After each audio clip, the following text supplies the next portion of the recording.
Hello students, today we are here to get the Pauli exclusion principle part second. हम पढ़ रहे हैं atomic structure. ठीक है, एटॉमिक स्ट्रक्चर जो हमारे पास पार्ट चल रहा था, फर्स्ट में हमने पढ़े थे क्वांटम नंबर्स क्या होते हैं, एन एल एम हमने पढ़ा था। ठीक है, फर्स्ट लेक्चर जो हमने पढ़ा था एटॉमिक स्ट्रक्चर ही चल रहा है। कौन सा चैप्टर चल रहा है हमारा? Atomic structure. तो एटॉमिक स्ट्रक्चर में ही हमने फर्स्टली क्या पढ़ा था वो हमें याद रखना है कि एन क्या होता है, एल क्या होता है, एम क्या होता है और एस क्या होता है। ये तीन चीज हमने पढ़ी थी। एटॉमिक स्ट्रक्चर का जो हमारा फर्स्ट लेक्चर था उसमें हमने क्या पढ़ा था, एन क्या होता है, एल क्या होता है, एम क्या होता है और एस क्या होता है। ये हमारे क्या होते हैं? 4 क्वांटम नंबर्स होते हैं। ये क्या होते हैं? हमारे 4 क्वांटम नंबर्स होते हैं। इन 4 क्वांटम नंबर के बारे में हमने क्या पढ़ा था? एन क्या बताती है हमें? शेल बताती है कि कौन सी शेल में इलेक्ट्रॉन है। ठीक है, जैसे हमने 1s1 लिख दिया, ये किसकी कॉन्फ़िगरेशन है? हाइड्रोजन की। हाइड्रोजन एटम में क्या होता है? एक ही इलेक्ट्रॉन होता है, तो ये फर्स्ट शेल है, तो ये n बताता है। अगर यहाँ पे हमने 2s1 लिख दिया तो ये n बताता है। तो जो यहाँ पर 1s1 लिखा है फर्स्ट शेल, 1 अगर लिखा है तो फर्स्ट शेल है तुम्हारी, तो n क्या बताएगा? यहाँ पे शेल बताएगा। तो n की वैल्यू क्या है यहाँ पर? 1। किसी के आगे 3 लगा हो, 3s1, तो ये क्या है हमारे पास? n की वैल्यू है। जो ये आगे वैल्यू होती है, दिस इज योर n की वैल्यू 1 है, इसमें n की वैल्यू 2 है और इसमें n की वैल्यू 3 है। ध्यान से देख रहे हो? तो n हमने पढ़ लिया कि n क्या होता है, हमने पिछले लेक्चर में पढ़ रखा है। एक बार मैं स्पीड मोड में आपको बता देती हूँ क्या होता है। तो n क्या बताता है? शेल बताता है। उसके बाद हमारे पास l है। ठीक है, l हमें बताएगा सब शेल। सब शेल बताएगा कौन सी है। ठीक है, s है, p है, d है, f है। कौन सी सब शेल है वो हमें बताएगा l। l की वैल्यू अगर हमने 0 रखी है, l की वैल्यू 0 होती है s ऑर्बिटल के लिए, और p ऑर्बिटल के लिए क्या होती है? 1 होती है, इसके लिए 2 होती है और इसके लिए 3 होती है। तो मैक्सिमम ये 4 पढ़ते हैं हम। ठीक है, आगे भी पढ़ेंगे। तो s के लिए l की वैल्यू 0 होती है, p के लिए 1 होती है और d के लिए 2 होती है और f के लिए 3 होती है। ठीक है, तो ये जहां पर भी तुम्हें वैल्यूज दिखाई देंगे, अगर मान लो मैं 3s1 लिख देती हूँ तो इसमें l की वैल्यू कौन सा है? कौन सा ऑर्बिटल है तुम्हारे पास? s सब शेल है। तो ये मेनली क्या बताता है? सब शेल कौन सी है? p या फिर s है, कौन सी है? तो यहाँ पर s सब शेल है। s सब शेल के लिए l की वैल्यू क्या होती है? 0। अगर मैं लिखती हूँ यहाँ पर 3p1, यानी सब शेल कौन सी है? p के लिए वैल्यू क्या होती है? 1। और 3 क्या बताता है? आगे वाले जितने भी डिजिट्स होते हैं वो हमेशा n की वैल्यू क्या होता है। देखो ध्यान से सुनो दोबारा। देखो, जो डिजिट्स लगे होंगे, कोई भी कॉन्फ़िगरेशन दी हो उसके आगे जो डिजिट्स लगे होंगे वो हमेशा बताएंगे कौन सी शेल है, यानी n की वैल्यू। और s pdf मिलता है तो वो क्या है? l की वैल्यू है, मतलब। और तुम्हारी सब शेल कौन सी है? तो सब शेल कहाँ से पता चलेगी? s pdf से, l की वैल्यू से पता चलेगी। m जो होता है उसको बोलते हैं magnetic quantum number. Magnetic quantum number इसे कहा जाता है।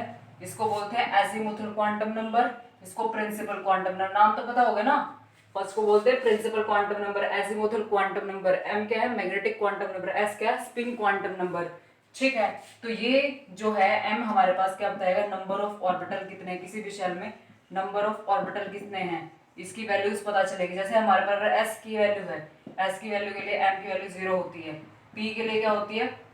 +1 होती है, 0 होती है, -1 होती है। ऐसे 3 वैल्यूज होती हैं। 3 वैल्यूज हैं यहाँ पर एम की पी ऑर्बिटल के लिए। एम की कितनी है? 3 वैल्यूज है, इसका मतलब 3 ऑर्बिटल्स हैं। एक्स होगा, वाई होगा और एक जेड हो जाएगा। ठीक है, तो ये तुमने प्रीवियस लेक्चर्स में पढ़ चुके हो। थोड़ा सा मैं एक्सप्लेन कर रही हूँ फास्ट मोड में। अब एस आता है। एस क्या बताता है? स्पिन क्वांटम नंबर बताता है कि स्पिन कैसी होती है किसी भी इलेक्ट्रॉन की। स्पिन कैसे हो सकती है? कोई भी इलेक्ट्रॉन, जैसे हमारे पास 1s1 कॉन्फ़िगरेशन है। ठीक है, एक इलेक्ट्रॉन है, इस इलेक्ट्रॉन की अप स्पिन हो सकती है, यानी अपवर्ड एरो हो सकता है हमारा इस इलेक्ट्रॉन का, और एक क्या हो सकता है? डाउनवर्ड हो सकता है। तो 2 ही स्पिन पॉसिबल होते हैं। स्पिन क्वांटम नंबर का मीन्स ये है कि कोई भी इलेक्ट्रॉन जो होता है अपनी एक्सिस के अराउंड रोटेट करता है। जब अपने एक्सिस के अराउंड रोटेट करता है तो उसमें पर्टिकुलर उसकी 2 स्पिन पॉसिबल हो सकती हैं। लेट वी हैव,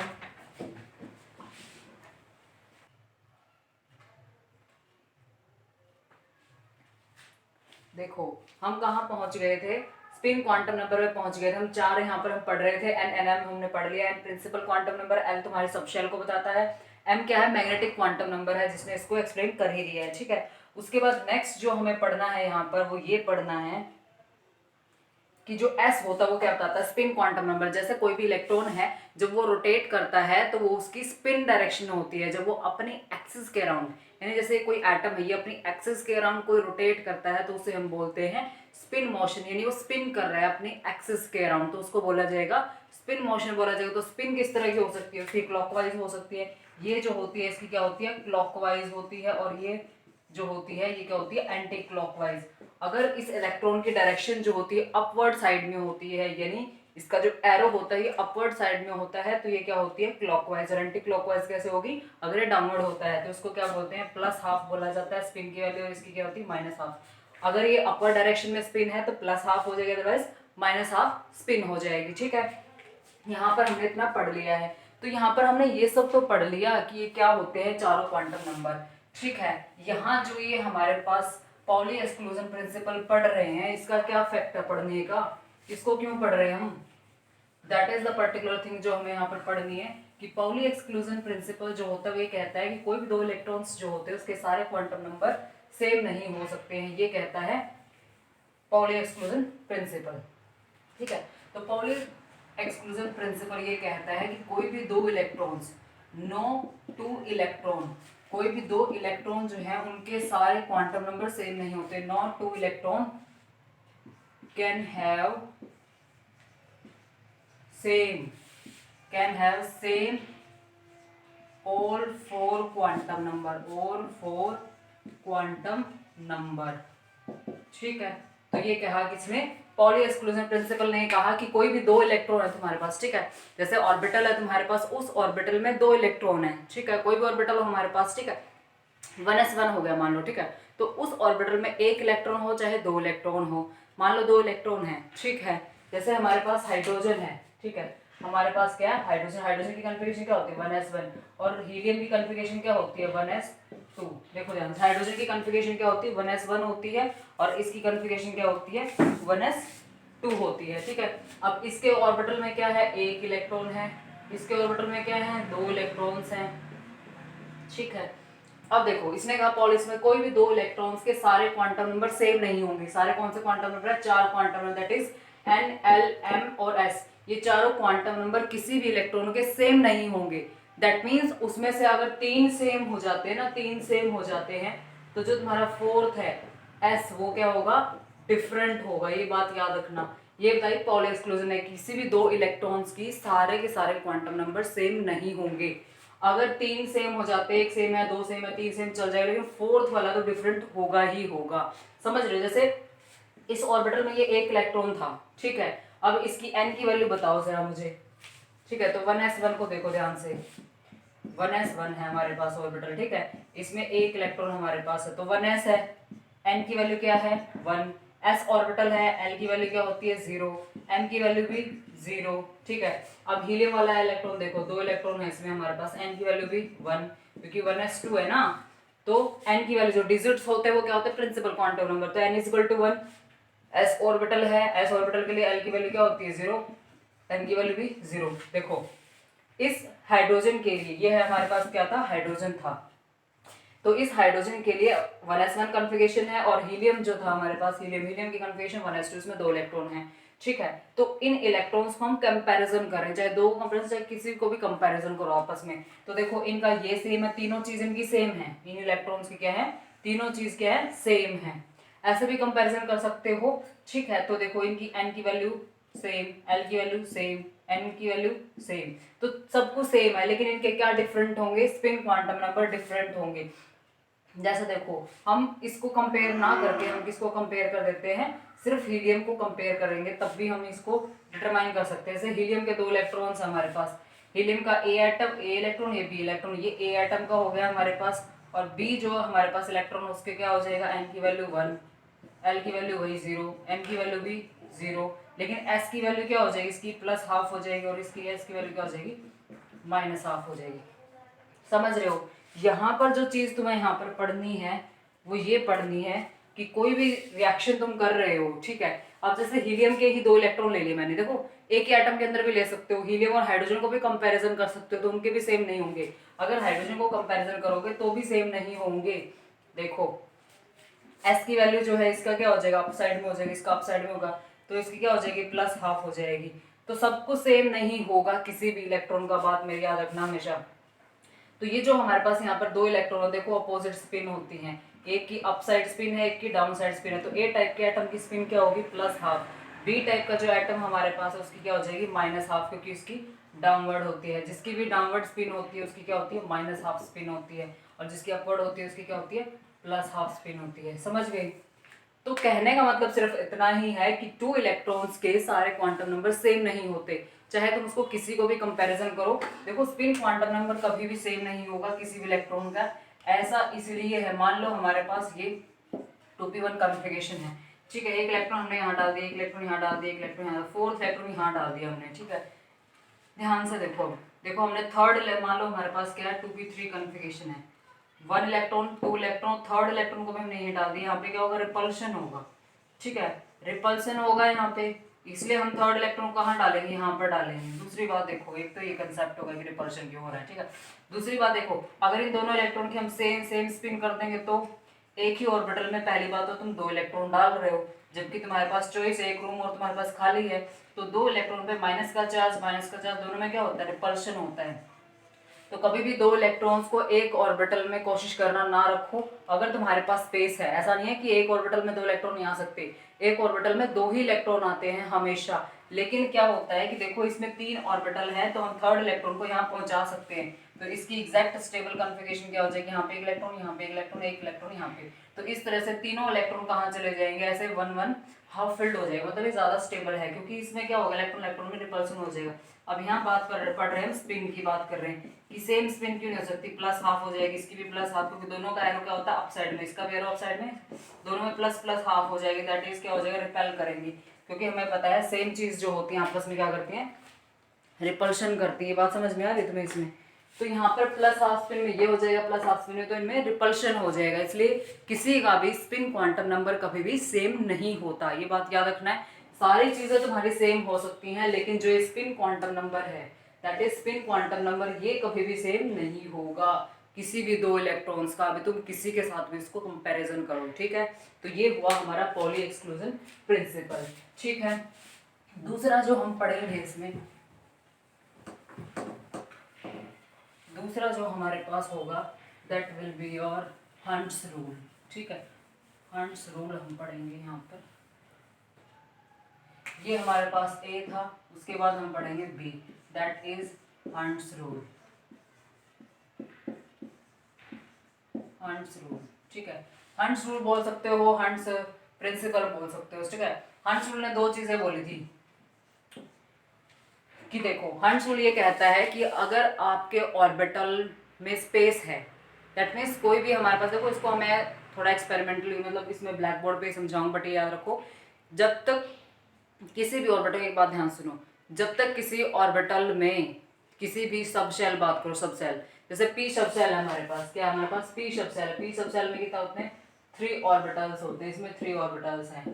तो ये कह रहा है कि किसी भी शेल में हमेशा half filled configuration more stable होती है देन पेयरिंग।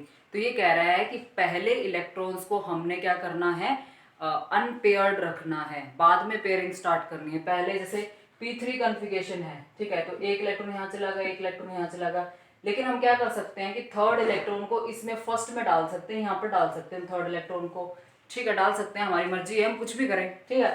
थर्ड इलेक्ट्रॉन को हम यहाँ पर डाल सकते हैं, लेकिन ये क्या कहता है हंट्स रूल, थर्ड इलेक्ट्रॉन को हम यहाँ पर नहीं डालेंगे, हम थर्ड इलेक्ट्रॉन को लास्ट वाले ऑर्बिटल में डालेंगे। तो ये कह रहा है कि जब तक कोई भी सबशेल हाफ फिल्ड ना हो जाए तब तक हमें पेयरिंग ऑफ इलेक्ट्रॉन्स नहीं कर रहे। यहाँ पे हम क्या कर रहे थे, पेयरिंग ऑफ इलेक्ट्रॉन कर रहे थे। तो ये कह रहा है कि जब तक किसी भी सब शेल के अंदर जितने भी ऑर्बिटल्स हैं, जब तक वो सारे हाफ फिल्ड ना हो जाएं तब तक हमने इलेक्ट्रॉन्स की पेयरिंग स्टार्ट नहीं करनी है, ठीक है। मान लो हमारे पास p2 कॉन्फ़िगरेशन होती, तो p2 कॉन्फ़िगरेशन में क्या करते, एक इलेक्ट्रॉन यहाँ पे, एक इलेक्ट्रॉन यहाँ पे, किसी का मन आए तो क्या करेगा, वो इलेक्ट्रॉन यहाँ पे डाल देगा। बट इसने क्या कहा हंट्स रूल ने, जब तक ऑर्बिटल्स में एक एक इलेक्ट्रॉन ना आ जाए, यानी जब तक एक ऑर्बिटल्स में एक एक इलेक्ट्रॉन ना आ जाए, अनपेयर्ड ना हो इलेक्ट्रॉन्स, तब तक हमने पेयरिंग स्टार्ट नहीं करनी। जब तक पूरी पूरी सब शेल के ऑर्बिटल्स फिल ना हो जाए तब तक हमने पेयरिंग स्टार्ट नहीं करनी। तो ये जो सेकंड इलेक्ट्रॉन वो यहाँ पर आएगा। अगर मान लो p4 कॉन्फ़िगरेशन होगी तो क्या होगा, p4 कॉन्फ़िगरेशन में ये होगा 1 2 3। तो हंट्स रूल ये कहता है कि हमने सबसे पहले जो हमारा ऑर्बिटल है, उस जो सब शेल है हमारे पास, उसको हमने हाफ फिल्ड करना है। देखो हाफ फिल्ड कर दी हमने, हाफ फिल्ड करने के बाद 3 इलेक्ट्रॉन्स तो हमारे कहाँ चले जाएंगे, हाफ फिल्ड कॉन्फ़िगरेशन में।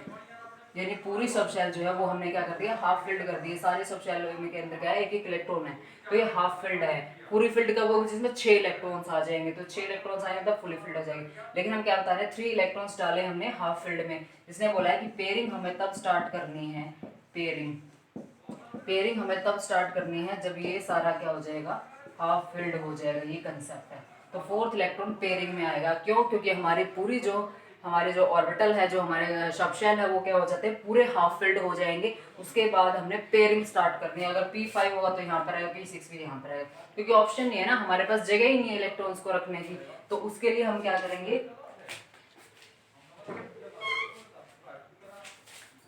ठीक है। तो ये बात तुमने इसमें याद रखनी होगी, किस पर्टिकुलर चीज का हम यहाँ पर डिस्कशन कर रहे हैं, ठीक है। तो पेयरिंग हमने जब तक स्टार्ट नहीं करनी है जब तक हमारी सब शेल जो हाफ फिल्ड ना हो जाए।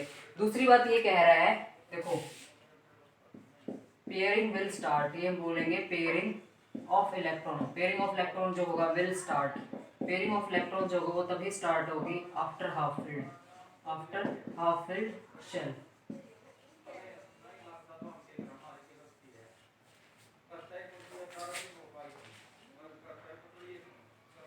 ठीक है। तो ये हमने बोला कि फर्स्ट हमें बोला कि हंट्स रूल क्या कहता है कि पेयरिंग ऑफ इलेक्ट्रॉन जो है will start, pairing of electron तब स्टार्ट होगी आफ्टर हाफ फिल्ड शेल। जो हमारी सब शेल होती है वो सब शेल क्या हो जाए, जब तक हमारी सब शेल हाफ फिल्ड ना हो जाए उसके बाद हमने उसकी पेयरिंग स्टार्ट करनी है। यानी ये हमारी शेल क्या हो जाएगी, P3 में हाफ फिल्ड हो जाएगी, देन उसके बाद फोर्थ इलेक्ट्रॉन पेयरिंग में स्टार्ट कर देंगे, ठीक है। दूसरी बात ये कहता है, बी में क्या कह रहा है, देखो बी में कहता है कि ऑल इलेक्ट्रॉन्स जो होंगे मस्ट बी पैरेलल स्पिन में होना चाहिए, all electrons must be parallel spin में होने चाहिए, दैट मस्ट बी क्या होना चाहिए, पैरेलल स्पिन में होना चाहिए। हाफ फील्ड की हम बात कर रहे हैं कि सबसे पहले हमने सारे इलेक्ट्रॉन्स को, सबसे पहले सारे इलेक्ट्रॉन्स को हमने पैरेलल पैरेलल स्पिन में हमने अरेंज करना है। देखो इन इलेक्ट्रॉन्स को हमने पैरेलल स्पिन में रखा, ये भी अप है, ये भी अप है। ऐसा इसलिए है क्यों, क्योंकि इनमें क्या होगा कि पैरेलल स्पिन आने की वजह से स्टेबल रहेंगे, अपोजिट होगा तो कैंसिल आउट हो सकती है स्पिन, ठीक है। तो इसलिए इसने यही कहा है कि जो हमारे पास स्पिन होगी दैट मस्ट बी अपसाइड, सभी की पैरेलल स्पिन होनी चाहिए, अपोजिट स्पिन नहीं होनी चाहिए तब तो ये दो कंसेप्ट बताया किसने, हंट्स रूल ने। तो हंट्स रूल ने ये कहा है कि कोई भी सब शेल गिवन हो पहले उस पूरी सब शेल को हाफ फिल्ड कर दीजिए, देन उसके बाद जो एक्स्ट्रा इलेक्ट्रॉन, देखो किसी कैपेसिटी 3 इलेक्ट्रॉन्स लेने की है, देखो हमारे पास P है, P ऑर्बिटल है, P सब शेल है, P सब शेल के अंदर क्या होते हैं, सिर्फ 3 ऑर्बिटल्स होते हैं, तो उसमें हम 3 ही इलेक्ट्रॉन डाल सकते हैं। देखो याद रखो, पहली बात तो ये भी याद रखो कि एक ऑर्बिटल में सिर्फ 2 ही इलेक्ट्रॉन होते हैं, एक ऑर्बिटल में क्या होता है, सिर्फ 2 ही इलेक्ट्रॉन हम डाल सकते हैं। तो एक जो सब शेल होती है अगर उसके अंदर 3 ऑर्बिटल्स होते हैं तो उसमें हम 3 ही इलेक्ट्रॉन डाल सकते हैं हाफ फिल्ड करके। 6 डालोगे तो फुली फिल्ड हो जाएगा। हाफ फिल्ड फुली फिल्ड पता है ना, देखो मैं इसको एक बार और बता देती हूँ।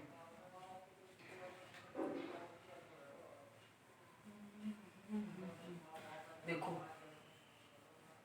अगर कोई भी सेल जो होती है हाफ फिल्ड और फुली फिल्ड कब होती है, देखो ये सेल है हमारे पास, ठीक है, ये P3 सेल है हमारे पास, इसमें क्या होते हैं हमारे पास, ये क्या है, एक सब सेल है, ये क्या है हमारे पास, एक सब सेल है, इसकी 3 की कैपेसिटी है, ठीक है। अगर हमारे पास D सब शेल होती है उसमें 5 की कैपेसिटी है, 5 उसमें अनपेड इलेक्ट्रॉन्स हम डाल सकते हैं, 1 2 3 4 5, क्योंकि जो हमारे पास D सब शेल होती है उसके अंदर 5 ऑर्बिटल्स होते हैं, P शेल के अंदर हमारे पास 3 ऑर्बिटल्स होते हैं, और जो S होती है उसके अंदर सिर्फ एक ही ऑर्बिटल होता है। F के अंदर हमारे पास क्या होते हैं, 7 ऑर्बिटल होते हैं। तो ये इनकी कैपेसिटी है कि उनके अंदर कितने इलेक्ट्रॉन्स आ सकते हैं। अब एक ऑर्बिटल में 2 इलेक्ट्रॉन आ सकते हैं, तो P में कितने इलेक्ट्रॉन आ जाएंगे, 6 इलेक्ट्रॉन आ जाएंगे, इसमें कितने होंगे, 10 इलेक्ट्रॉन, क्योंकि 5 ऑर्बिटल हैं, एक ऑर्बिटल में कितने इलेक्ट्रॉन आएंगे, 2 इलेक्ट्रॉन, टोटल 10 इलेक्ट्रॉन आ जाएंगे इसमें। जो F सब शेल होते हैं उसमें 7 ऑर्बिटल होते हैं तो इसमें 14 इलेक्ट्रॉन आ जाएंगे। 1s में एक ही ऑर्बिटल होता है हमारे पास, यानी S सब शेल जो होती है उसमें सिर्फ एक ही ऑर्बिटल होता है, तो इसमें कितने आएंगे, 2 इलेक्ट्रॉन आएंगे, ठीक है। तो इसकी हाफ फिल्ड कब तक रहेगा, जब इसमें 3 इलेक्ट्रॉन आएंगे तब तक ये हाफ फिल्ड रहेगा। फोर्थ इलेक्ट्रॉन से पेयरिंग स्टार्ट हो जाएगी, फिफ्थ हो जाएगा, सिक्स्थ हो जाएगा, इसमें देखो ध्यान से D5 तक ये क्या रहेगा, हाफ फिल्ड। D5 अगर कॉन्फ़िगरेशन है तो ये क्या रहेगा, हाफ फिल्ड रहेगा। ये भी D7 अगर ये F7 कॉन्फ़िगरेशन है तो ये हाफ फिल्ड रहेगा। F ब्लॉक एलिमेंट्स तुमने पढ़े होंगे, अगर थोड़ा सा इंट्रोडक्शन में है तुम्हारे पास, कि F सब शेल जो होती है उसमें क्या होता है कि जो ऑर्बिटल्स होते हैं, last electron F subshell में एंटर करता है उसको हम क्या बोलते हैं, लेंथेनाइड्स एंड एक्टिनाइड्स बोलते हैं, उनको आगे पढ़ेंगे फर्दर डिटेल में। नेक्स्ट हम पढ़ते हैं, हमारे पास नेक्स्ट रूल जो है दैट इज ऑफ बो रूल हमें पढ़ना है। ऑफ बो रूल जो होता है बहुत ही ज़्यादा अच्छा रूल है, पूरी सीरीज एक्सप्लेन करेगा कि कौन सी कब भरना चाहिए। ऑफ बो प्रिंसिपल, ऑफ बो प्रिंसिपल इसे कहा जाता है, ऑफ बो प्रिंसिपल। ठीक है, तो ऑफ बो प्रिंसिपल ये कहता है जैसे हमारे पास क्या हो जाती है 1s 2s 2p 3s 3p और 3d। देखो मेरी बात ध्यान से सुनो, ये थोड़ा मेरे को इधर लिखना चाहिए। पहले हम क्या करेंगे, सारी शेल्स के नाम लिखेंगे। 1s है, 1s की सिर्फ एक ही होती है, 2p स्टार्ट होता है 2 से, इसलिए 2s के साथ हमने क्या मेंशन किया 2p, और 3s 3p ऐसे ही। और जो हमारे पास d शब्द शेल होती है वो 3 से शुरू होती है, इसलिए इसको 3। p जो होता है वो 2 से स्टार्ट होता है, और d जो होता है वो 3 से स्टार्ट होता है, और f जो होती है वो 4 से स्टार्ट होती है। समझ रहे हो? 4s 4p 4d and 4f। ठीक है, अब देखो 5s 5p 5d 4f and 5f। 5f देख लेना इधर, इसको मैं ना इधर लिख देती हूँ, एक मिनट, इसको मैं इधर मेंशन कर देती हूँ एक बार। देखो हमने यहाँ पर ड्रॉ कर लिए, हमारे पास एनर्जी ऑर्डर है। सबसे पहले अगर इलेक्ट्रॉन फिल करना है, वन इलेक्ट्रॉन फिल करना है, तो सबसे पहले जाएगा 1 इलेक्ट्रॉन 1s में। ठीक है, ये सीरीज कैसे ड्रॉ की पता है, 1s ड्रॉ किया, फिर 2s 2p, क्योंकि p ऑर्बिटल जो होता है वो 2p से स्टार्ट होता है, 2 से स्टार्ट होता है, इसलिए 2p। ठीक है, वैसे ही 3s 4s 5s 6s 7s 8s ऐसे कर देना है। ठीक है, 2p की सीरीज लिख देनी है, फिर 2p 3p 4p 5p 6p 7p। ठीक है, टू जो p जो ऑर्बिटल होता है, p सब शेल जो होती है वो 2 से स्टार्ट होती है, वैसे ही 3d सब शेल जो होती है 3 से स्टार्ट होती है, वैसे ही 4f यानी f सब शेल जो होती है 4 से स्टार्ट होती है। बाकी वही है 3d 4d 5d 6d 7d 4f 5f 6f 7f। ठीक है, उसके बाद क्या करना है, ऐसे लाइन ड्रॉ करनी है, जस्ट ऐसे ही। ठीक है, जितने जिस लाइन में आ रहे उतने ड्रॉ करो, वर्टिकल लाइन। ठीक है, तो वर्टिकल लाइन हमने ड्रॉ करनी है ऐसे, जिसमें 4 आ रहे 3 आ रहे ऐसे ड्रॉ कर देनी। ठीक है सबकी। ठीक है, तो सबसे पहले अगर एक इलेक्ट्रॉन बोला जाता है तो वह फर्स्ट इलेक्ट्रॉन किस में जाएगा, 1s ऑर्बिटल में। अगर मैं बोलती हूँ कि मुझे 2 इलेक्ट्रॉन डालने हैं और 3 इलेक्ट्रॉन डालने हैं, 2 इलेक्ट्रॉन तो इसी ऑर्बिटल में जाएंगे ना, क्योंकि एक ऑर्बिटल में 2 इलेक्ट्रॉन आते हैं। तो सबसे पहले 2 इलेक्ट्रॉन इसमें गए, थर्ड इलेक्ट्रॉन इसमें जाएगा 2s में, फिर जाएगा 2p में, उसके बाद 3s 3p 3d। इस तरह से याद रखना है। यानी अगर तुम्हारे पास कोई भी कन्फिगरेशन दी जाती है कि तुम्हें इलेक्ट्रॉन्स फिल करने हैं, तो इलेक्ट्रॉन्स को हमेशा फिल किया जाता है into increasing order of their energy.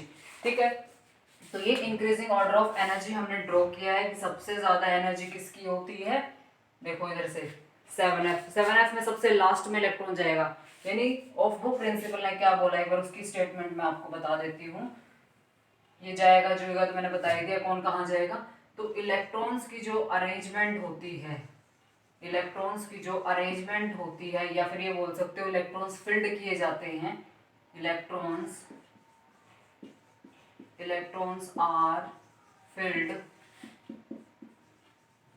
Into increasing order of energy, increasing order of energy.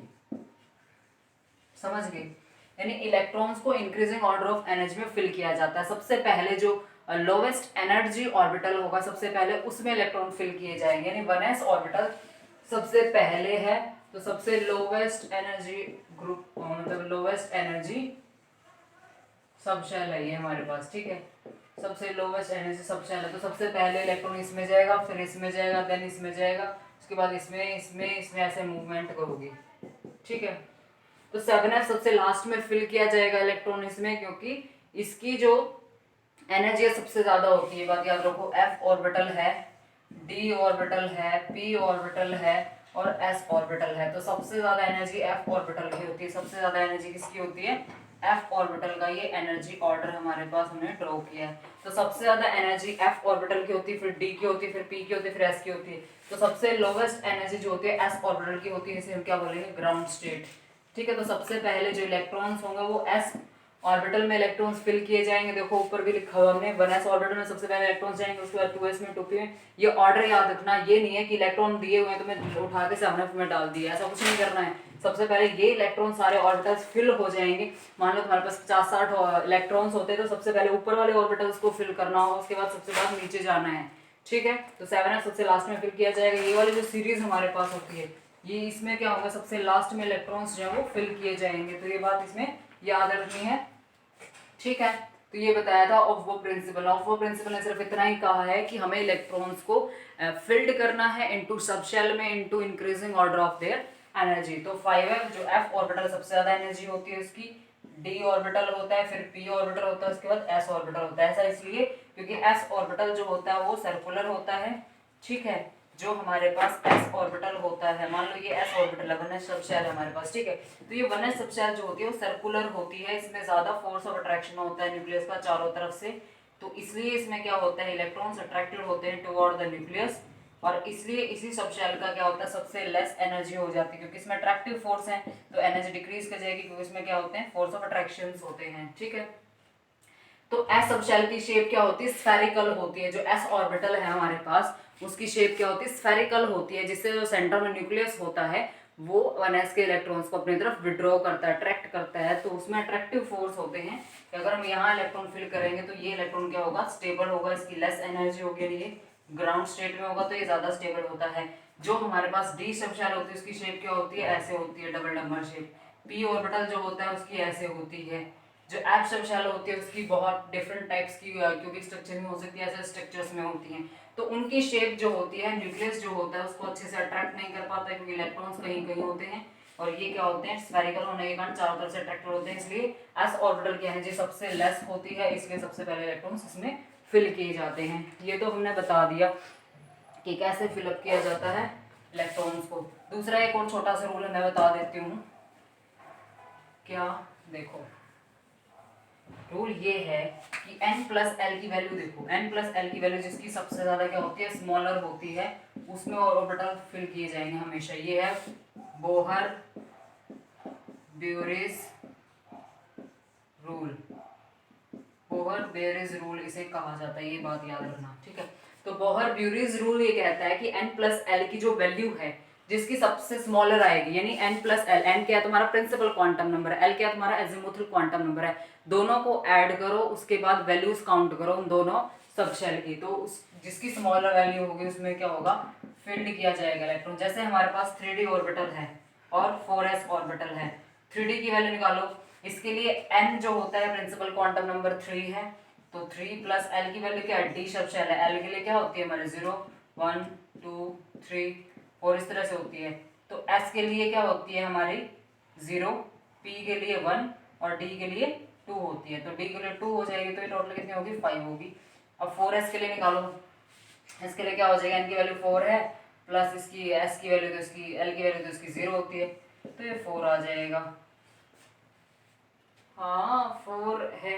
ठीक है, तो इसमें इलेक्ट्रॉन सबसे पहले कहाँ फिलअप किए जाएंगे, देखो हमने क्या बोला कि n प्लस एल की वैल्यू, देखो दोनों के लिए n प्लस एल निकाल लिया, इसका n क्या है 3, l के s का 2 क्योंकि d के लिए 2 वैल्यू होती है, और 4s में क्या है, n की वैल्यू क्या है 4 है, ये हमारा n है, यहाँ पर n की वैल्यू 4 है, प्लस में l की वैल्यू क्या होती है, s ऑर्बिटल के लिए 0 होती है 4, s ऑर्बिटल के लिए 0 होती है, तो 4 आ गया, इसका 5 आ गया। आप देखो हमने क्या बोला, बोहर ब्यूरेज रूल ये कहता है जिसकी स्मॉलर वैल्यू होगी, इसकी 5 वैल्यू आई है, इसकी 4 आए, तो जिसकी स्मॉलर वैल्यू होगी सबसे पहले इलेक्ट्रॉन उसमें फिलअप किया जाएगा। अगर हम इलेक्ट्रॉन्स देखते हैं, ठीक है, तो मान लो हमारे पास ये कॉन्फ़िगरेशन आ रही है 3d और 4s, तो सबसे पहले इलेक्ट्रॉन्स कहाँ डालना है, 4s में, क्योंकि इसकी n प्लस एल की वैल्यू क्या होती है, लोअर होती है। जिसकी n प्लस एल की वैल्यू लोअर होती है उसमें इलेक्ट्रॉन फिलअप करना। अगर ये दो ऑर्बिटल है हमारे पास तो इलेक्ट्रॉन हम 4s में डालेंगे क्योंकि इसकी लोअर एनर्जी है।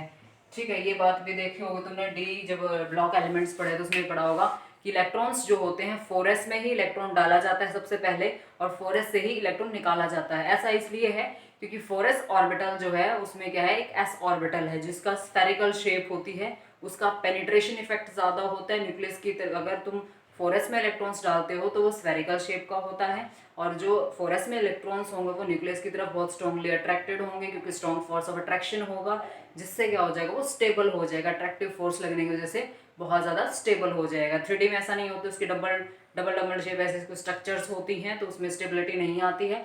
लेकिन क्या होता है कि जब 4s में इलेक्ट्रॉन्स चला जाता है तो इलेक्ट्रॉन्स डालने के बाद किसी भी सब शेल की जो एनर्जी है वो डिक्रीज कर जाती है। इसलिए इलेक्ट्रॉन्स निकाला भी 4s से जाता है क्योंकि उसकी एनर्जी डिक्रीज कर जाती है। इलेक्ट्रॉन्स हमेशा वहां से निकाला जाता है जिसकी एनर्जी सबसे कम होती है, ठीक है।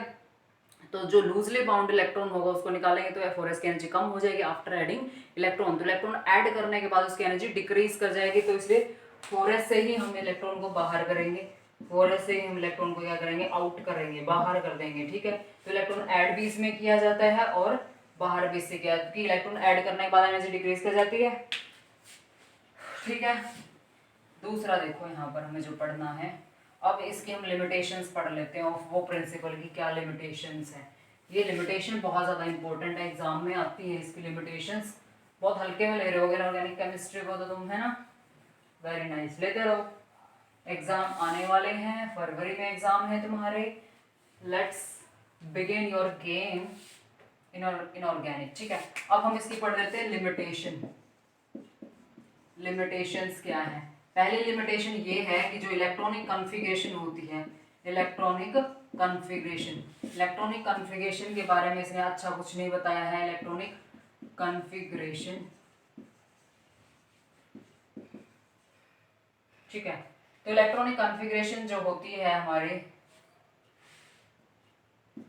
तो इलेक्ट्रॉनिक कॉन्फ़िगरेशन जो होती है उसके बारे में इसने अच्छे से एक्सप्लेन नहीं किया। मतलब वो प्रिंसिपल से तुम किसी का इलेक्ट्रॉनिक कॉन्फ़िगरेशन डिटेक्ट नहीं कर सकते। ऐसा इसलिए है क्योंकि ऐसे बहुत सारे मॉलिक्यूल्स हैं उनकी इलेक्ट्रॉनिक कॉन्फ़िगरेशन से हमें नहीं पता चलता ऑन आयनाइजेशन। जब उनका हम आयनाइजेशन करते हैं तो ऐड तो हमने कहीं और किया था, इलेक्ट्रॉन निकल कहीं और से रहा है। तो जब हम किसी भी मॉलिक्यूल का जो इलेक्ट्रॉनिक कॉन्फ़िगरेशन है उसको हम आयनाइजेशन करते हैं तो वो हमें डिफरेंट मिलता है। नेचुरली जो हमारे पास जैसे आयरन है, ठीक है, आयरन की कॉन्फ़िगरेशन क्या होती है, आर्गन 18 3d6 4s2 होती है हमारे पास कॉन्फ़िगरेशन, है ना। इलेक्ट्रॉन निकलना तो यहाँ से चाहिए था लेकिन इलेक्ट्रॉन निकलता यहाँ से है, ठीक है।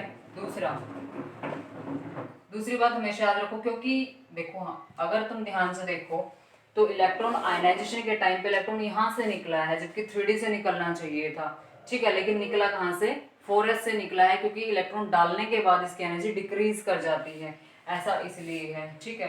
दूसरी बात देखो, हमारे पास एक्सेप्शनल कॉन्फ़िगरेशंस भी होती हैं। तो ऑफो प्रिंसिपल ने नहीं बताया ना, ऑफो प्रिंसिपल ने तो बताया था कि हमने ऐड करना है डिक्रीजिंग ऑर्डर ऑफ एनर्जी। तो डिक्रीजिंग ऑर्डर ऑफ एनर्जी हम इलेक्ट्रॉन्स को ऐड कर देंगे।